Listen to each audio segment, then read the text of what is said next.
সকালবেলা ঘুম থেকে উঠেছি মাত্রই মা আমাকে বলছে হাত মুখ ধুয়ে তাড়াতাড়ি রান্নাঘরে চলে আয়, আজকের সকালের মেনুটা কিন্তু তোকেই করতে হবে।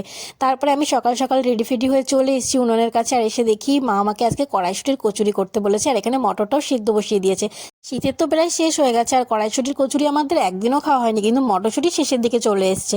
আর আমার দিদা এদিকে আমাকে বেল দিয়ে দিয়েছে খেতে, আর আমার তো বেল খেতে একদমই পছন্দ না, তাই আমি নাক সিটকাচ্ছি আর খাচ্ছি, কিন্তু আমার খেতে একদমই পছন্দ হচ্ছিল না, কিন্তু দিদা আমাকে জোর জবরদস্তি বলছে তোকে খেতেই হবে।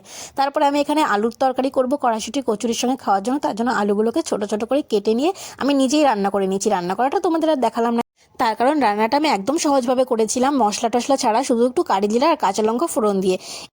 এদিকে মা ময়দাটা মেখে ঢাকা দিয়ে রেখে দিয়েছে, কিছুক্ষণ সময় ঢাকা দিয়ে রাখলে ভালো হয়।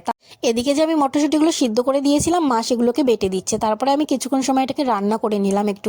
মা আমাকে বলেছিল কিন্তু রান্নাটা তোকে করতে হবে, কিন্তু দেখো এদিকে আমি একা কিছুই করছি না, দুজনা মিলে করছি।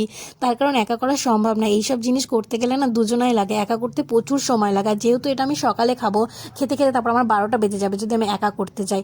এরপরে মা আমাকে লুচিগুলো বেলে দিচ্ছে, আর আমি একটা একটা করে সব কিছু ভেজে ভেজে ভেজে তুলছি লাল লাল করে। আর সাদা সাদা লুচি খেতে আমার একদমই ভালো লাগে না, আর লুচি খেতে আমি খুব পছন্দ করি, তাই লাল লাল করে এখানে আমি যেমন করে ভালো খাই তেমন করে তুলে নিয়েছি। এরপর আমি খেয়ে দেখবো এটা কেমন হয়েছে। আলুর দমটাও নিয়ে নিয়েছি, আর সঙ্গে দুটো ফুলকো ফুলকো নিয়ে নিয়েছি কড়াইশুঁটির কচুরি। এরপরে মুখে দিয়েই দেখি বাহ দারুণ হয়েছে তো।